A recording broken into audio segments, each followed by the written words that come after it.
Dia disebut sebagai bapak optik modern karena jasanya dalam bidang optik. Jadi salah satu rujukan yang penting dalam bidang kajian sains di Barat maupun di Eropa. Dia kemudian menemukan teori tentang lensa pembesar Trisela yang kemudian mengetahui hal itu 500 tahun kemudian. Model tarikan gravitasi jauh sebelum Sir Isaac Newton mengetahuinya. Sumbangan Ibnu Al-Haytham kepada ilmu sains dan filsafat sangatlah banyak. Kamera obscura adalah kamera dari hasil pengembangan ilmu pengetahuan Ibnu Al-Haytham. Sebagian besar karyanya telah dicuri dan diklaim oleh ilmuwan barat tanpa diberi.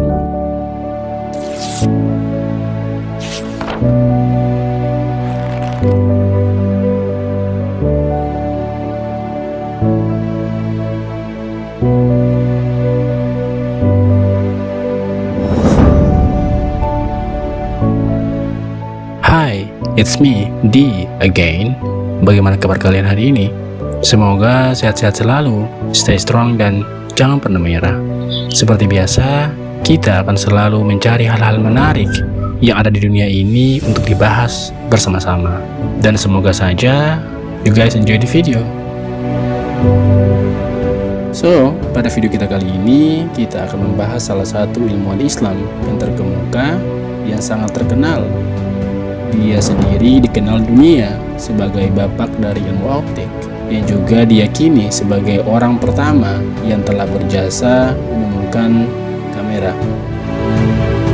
Seperti apa nantinya? Pantengin terus ya, jangan di skip biar kita sama-sama paham, oke? Oh iya, before we continue, don't forget to subscribe juga ya, agar kalian selalu menjadi yang pertama yang mendapatkan update notifikasi setiap kali ada video baru dari kami. Cus, langsung ke videonya.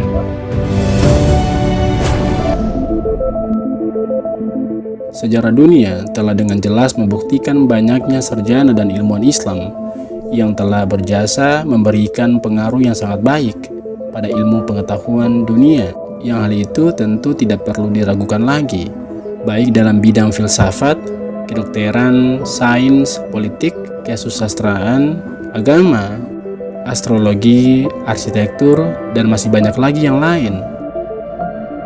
Sejarah telah mencatat dengan sangat baik banyak sekali nama ilmuwan muslim seperti Ibnu Sina, Jabir Al-Hayyan, dan masih banyak lagi. Salah satu nama yang terkenal di antara nama-nama besar itu adalah Ibnu Al-Haytham. Ibnu Al-Haytham memiliki nama asli yaitu Ali Muhammad Ibnu Al-Hasan Ibnu Al-Haytham, atau yang juga dikenal oleh cendekiawan Barat dan Eropa sebagai Al-Hazan. Ibnu Al-Haytham adalah seorang ilmuwan Islam yang ahli dalam bidang sains, ilmu falak atau ilmu astrologi, matematika, geometri, pengobatan, dan filsafat. Dia juga dikenal sangat ahli dalam bidang-bidang ilmu optik, khususnya penyelidikannya mengenai cahaya. Hal ini kemudian tidak mengherankan bila dia disebut sebagai bapak optik modern karena jasanya dalam bidang optik. Dengan kecerdasannya itu, Ibnu Al-Haytham juga telah berjasa mengilhami ahli sains Barat dan Eropa seperti Boger, Bacon, dan Kepler dalam menciptakan mikroskop serta teleskop. Salah satu karyanya yang paling dikenal adalah kamera obscura atau kamera kamar gelap. Bagaimana kisahnya? So, Ibnu Al-Haytham lahir di Basra pada tanggal 1 Juli tahun 965 Masehi. Dia kemudian memulai pendidikan awalnya di Basra, Irak, sebelum kemudian diangkat menjadi pegawai pemerintah di tanah kelahirannya itu. Setelah beberapa waktu bekerja dengan pihak pemerintah di sana, dia mengambil keputusan untuk merantau ke Ahwas dan Baghdad. Di perantauannya itu, dia telah melanjutkan pengkajian dan memfokuskan perhatiannya pada penulisan. Kecintaannya kepada ilmu pengetahuan telah membawanya berhijrah sampai ke Mesir. Selama di sana, dia telah berhasil mengambil kesempatan untuk melakukan beberapa penyelidikan mengenai aliran dan saluran dari Sungai Nil. Ibnu Al-Haytham juga telah berhasil menyalin buku-buku mengenai matematika dan ilmu falak, Tujuannya adalah untuk mendapatkan uang dalam menempuh perjalanan menuju Universitas Al-Azhar.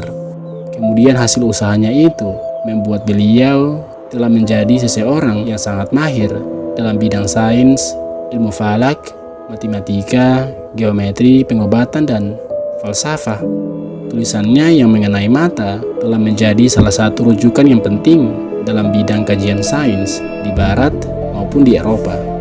Malahan kajiannya mengenai mata itu telah menjadi asas atau dasar terhadap pengkajian pengobatan modern tentang mata. Ibnu Al-Haytham merupakan salah satu ilmuwan yang gemar untuk melakukan penyelidikan. Penyelidikannya mengenai cahaya telah memberikan ilham kepada ahli sains Barat. Ibnu Al-Haytham juga merupakan ilmuwan pertama yang menulis dan menemukan berbagai data penting tentang cahaya. Beberapa buku Ibnu Al-Haytham mengenai cahaya yang ditulisnya telah diterjemahkan ke dalam bahasa Inggris. Di antaranya adalah Light dan On Twilight Phenomena. Kajian dari Ibnu Al-Haytham sendiri banyak membahas mengenai senja dan lingkaran cahaya di sekitar bulan dan matahari serta bayang-bayangan dan gerhana. Menurut Ibnu Al-Haytham, cahaya fajar bermula apabila matahari berada di garis 19 derajat di ufuk timur. Warna merah pada senja pula akan hilang apabila matahari berada pada garis 19 derajat di ufuk barat.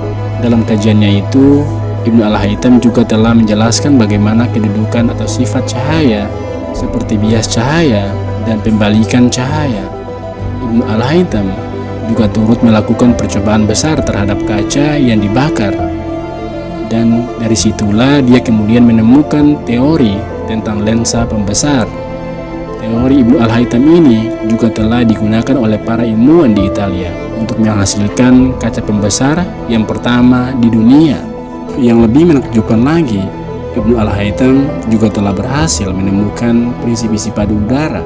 Hal ini jauh sebelum seorang ilmuwan yang bernama Trisella yang kemudian mengetahui hal itu 500 tahun kemudian. Ibnu Al-Haytham juga telah berhasil menemukan model tarikan gravitasi jauh sebelum Sir Isaac Newton mengetahuinya. Selain itu, teori Ibnu Al-Haytham mengenai jiwa manusia sebagai satu rentetan perasaan yang bersambung secara teratur. Hal ini kemudian memberikan ilham kepada saintis Barat dan Eropa untuk menghasilkan wayang gambar. Teori Ibnu Al-Haytham ini telah berhasil membawanya kepada penemuan gulungan film yang kemudian disambung-sambung dan ditayangkan kepada para penonton sebagaimana yang dapat kita lihat sampai hari ini. Selain sains, Ibnu Al-Haytham juga banyak menulis mengenai falsafah, logika, metafisik, dan persoalan yang berkaitan dengan keagamaan. Beliau juga turut menulis ulasan-ulasan dan ringkasan terhadap karya-karya sarjana terdahulu. Penulisan falsafahnya banyak tertumpu kepada aspek kebenaran dalam masalah yang menjadi pertikaian. Bagi Ibnu Al-Haytham, filsafat tidak boleh dipisahkan daripada matematika, sains, dan ketuhanan. Ketiga bidang dan cabang ilmu ini harus dikuasai, dan untuk menguasainya, seseorang perlu menggunakan waktu mudanya secara penuh. Apabila umur semakin meningkat, kekuatan fisik dan mental akan turut mengalami kemerosotan. Ibnu Al-Haytham juga telah berhasil membuktikan pandangannya dengan begitu bergairah mencari dan mendalami ilmu pengetahuan pada usia yang masih sangat muda, sehingga sampai hari ini namanya masih terus dikenal dunia. Dan dia juga telah berhasil menghasilkan banyak buku dan makalah. Di antara banyak buku dan makalah itu, Ibnu Al-Haytham menuliskan Al-Jami fil Usul Al-Hisab yang menjelaskan tentang teori ilmu matematika, yang menjelaskan tentang teori-teori ilmu matematika dan analisanya. Kitab Al-Tahlil wal Tarkib yang menjelaskan tentang ilmu geometri. Kitab Tahlil Ai-Masail Al-Adadiyah yang menjelaskan tentang Al-Jabar. Makalah yang berjudul Fi Istikhraj Simat Al-Qiblah yang mengupas tentang arah kiblat bagi para musafir. Makalah yang berjudul Fima Ta'adullah yang menjelaskan tentang penggunaan geometri dalam urusan hukum Islam dan Risalah fi Sina'at al-Syir yang menjelaskan tentang teknik penulisan puisi. Sumbangan Ibnu Al-Haytham kepada ilmu sains dan filsafat sangatlah banyak. Karena itulah Ibnu Al-Haytham juga dikenal sebagai seseorang yang miskin dari segi material, tetapi kaya dengan ilmu pengetahuan. Beberapa pandangan dan pendapatnya masih relevan hingga saat ini. Kamera obscura adalah kamera dari hasil pengembangan ilmu pengetahuan Ibnu Al-Haytham yang didasarkan atas prinsip menangkap pantulan cahaya dari sebuah benda. Meskipun begitu, sebagian besar karyanya telah dicuri dan diklaim oleh ilmuwan barat tanpa memberikan penghargaan yang sewajarnya kepada Ibnu Al-Haytham. Sesungguhnya, Barat dan Eropa patutlah berterima kasih kepada Ibnu Al-Haytham dan para sarjana Islam lainnya, karena tanpa mereka kemungkinan dunia Eropa masih diselubungi dengan kegelapan. Kajian Ibnu Al-Haytham telah berhasil menyediakan landasan kepada perkembangan ilmu sains, dan pada masa yang sama tulisannya yang mengenai filsafat juga telah membuktikan keaslian pemikiran sarjana Islam dalam bidang ilmu tersebut dan tidak lagi dibelenggu oleh pemikiran filsafat Yunani.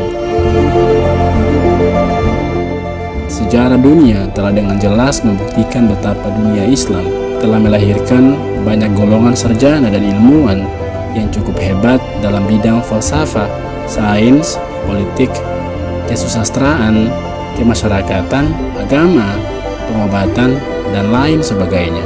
Salah satu ciri yang dapat diperhatikan pada tokoh ilmuwan Islam adalah mereka tidak sekedar dapat menguasai ilmu tersebut pada usia yang muda, tetapi dalam masa yang sangat singkat dapat menguasai beberapa ilmu secara bersamaan. Walaupun Ibnu Al-Haytham dikenal dalam bidang sains dan pengobatan, tetapi dia memiliki kemahiran yang sangat tinggi dalam bidang agama, falsafah, dan sebagainya. Nah, itulah akhir dari pembahasan kita kali ini. Ibnu Al-Haytham telah berhasil memberikan kontribusi yang sangat penting bagi perkembangan ilmu pengetahuan dunia modern hingga saat ini. Hal ini juga dikatakan oleh Profesor Sejarah Glenn M. Cooper dari Universitas Claremont McKenna di California.